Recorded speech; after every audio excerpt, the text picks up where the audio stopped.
ти и сега ще стане дума обаче за възможността да осъдиш банка да ти върне пари. Нещо, което доскоро звучеше почти невероятно, но вече има хора, които имат успех и са успели да осъдят конкретна банка. Пламен Стоянов е герой на репортажа на Миролюба Бенатова. Той осъди на 2 инстанции една българска банка. И я осъди, за да му върне надвзетите пари по лихвите по ипотечен кредит, които лихви са променени в движение през годините.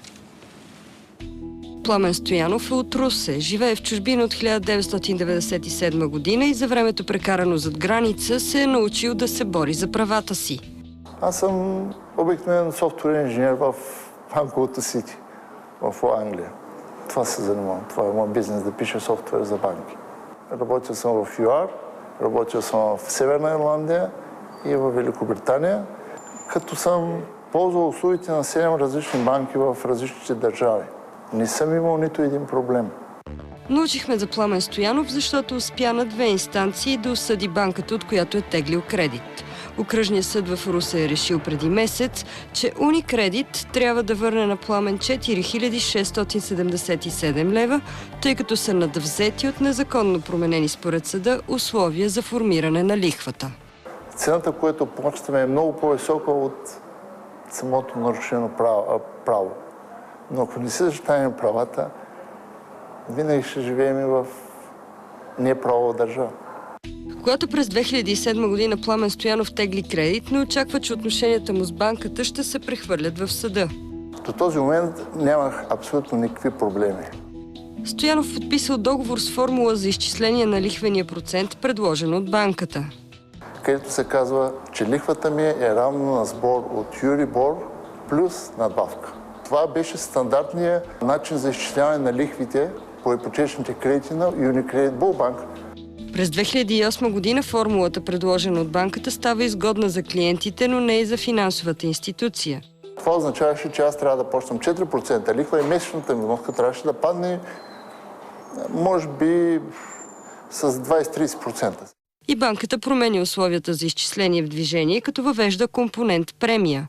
Тази премия никой не може да ни обясни и до ден днешен как се изчислява и защо е въведена. Така вместо вноската да намалее, както би трябвало според първата формула, с премията стига до нивата при сключване на договора. Аз 2 пъти съм се опитвал да се стигна до споразумение с банката. Първият път беше много арогантно, беше ми хвърлен договор и ми беше обяснено да оставя договор на страна, ще плащам това, което банката ми е изчислила. А втория път ми бе казано, че ако продължавам да си търся правата и търся някакво решение, може би заема ще ми бъде направен пресрочно изискуем. Това случи ли се в крайна сметка? Това няма как да се случи. Комисията за защита на потребителите вече ясно и точно се произнесва, че дори да има такава клауза за пресрочно изискуемост, това е неравноправна клауза. Вие как бихте нарекли по друг начин идеята за предсрочна изискуемост? То си е финансово изнудване. След като става ясно, че Пламен не може да се разбере с банката, той завежда дело, което 2 години по-късно приключва с решение в негова полза. Аз не оспорвам стойността на лихвата, която аз плащам. Аз оспорвам метода. Чрез промяната на метода, те ми завишават лихвения процент, който аз би трябвало да плащам според първоначалния договор. Въпреки че има решение, което не подлежи на обжалване, според което банката дължи пари на Пламен, от частната финансова институция не са съгласни.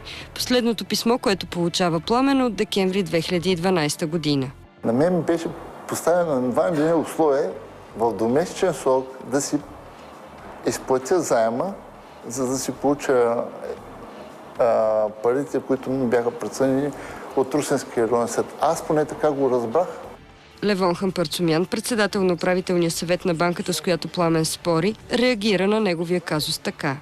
В случая, който вие цитирате, от другата страна е един изключително активен в интернет пространството човек, който има персонална фиксация върху банката, върху мен и така нататък. Между другото, базирано на това решение, ние бихме могли да искаме парите утре да ги върне и да отиде при някоя друга банка, защото той е нарушил договора така или иначе. Дали ще го направим, това е друг въпрос. Много хора бяха отблъснати от водене на дела поради информиране от страна на банката, че евентуално може заема да бъде предсрочно изкупен. Пламен Стоянов няма намерение да изплаща предсрочно кредита, както и за сега банката няма намерение да му върне парите по съдебното решение.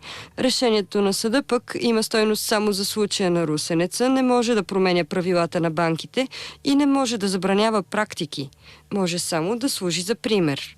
Защо може да допусне една банка, независимо коя е, не ме интересува коя е, да допусне в текст на договор да има нищожен текст, който противоречи на закон? Тъй като има противоречие в практиката на различните съдилища. В някои случаи такива ние печелиме, в някои губиме. Бихме могли да искаме определени от Върховния, там не знам какъв съд, който да уеднакви практиката. И ако ние, наистина, ако ние като банка или която и да е банка, ако сме сбъркали нещо в подхода си... Благодаря на тези решения ще го поправите. Ще го поправим, какво да направим? Мислите ли, че ако живеехте в България, щяхте да имате възможността, нервите, търпението и условията да изводите тази битка? Нямаше да ми позволят. За тази сутрин Миролюба Бенатова, BTV.